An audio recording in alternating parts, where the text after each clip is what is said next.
सम्पूर्णमा नमस्कार। सबैजना सन्चै हुनुहुन्छ होला पक्कै पनि हैन। म चाहिँ के यसो तपाईहरुसँग भेटघाट गर्न फेरि पनि आएँ अनलाइनमा। हामी मानव भएर जन्मिसकेपछि मानिसमा पहिलो कुरो हुनुपर्ने भनेको नै करुणता हो। मान्छेले चाहिँ करुणतालाई जति विकास गर्न सक्यो भोलि आफूलाई पनि राम्रो हुन्छ, आफ्नो भावी पुस्तालाई पनि राम्रो हुन्छ र सबैको लागि राम्रो हुन्छ।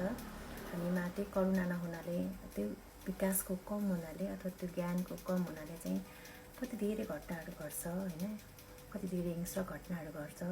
र साँच्चै मनैदेखि मान्छेको करुणा भाव पलाउने हो, रहने हो सबै मानिसमा भने त्यस्तो घटनाहरू पक्कै पनि कम हुन्थ्यो होला, सम्भव त घट्दैन थियो होला। हुन त मान्छे फरक स्वभावको हुन्छ। मलाई चाहिँ एकदमै त्यस्तो घटनाहरूदेखि दुःख लाग्छ हैन। बरु मान्छेमा चाहिँ एकदमै मानवीयता भावको विकास होस्, एकअर्कामा यति धेरै माया, सम्मान, इज्जत होस् जस्तो लाग्छ। तर सबैमा त्यो हुँदैन, दुःख लाग्छ। सकेसम्म चाहिँ हामी सबैमा त्यो होस्, त्यसको विकास होस्, जो एकअर्कालाई चाहिँ एकदमै धेरै माया, सम्मान, इज्जतका साथ जिउन सकौँ जस्तो लाग्छ। किन भन्दा एक बारको जिन्दगी हो क्या। फेरि हामी कसैले पनि मैले अर्को जिन्दगी पाएँ, म फेरि आएकै भनेर कोही पनि आउनु भएको छैन। हामी एकैछिन बजार भर्न आएको जस्तै हो, फुल फुलेको जस्तै हो।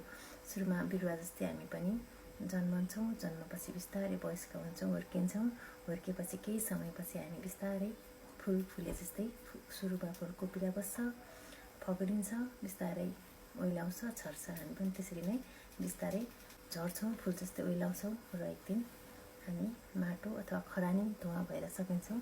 त्यसैले केही छिनको लागि त आएको, हामी त्यसपछि पनि चाहेर पनि हामी हेर्न सक्दैनौँ र मृत्यु भइसकेपछि चाहेर पनि सजाएर राख्न सक्दैनौँ।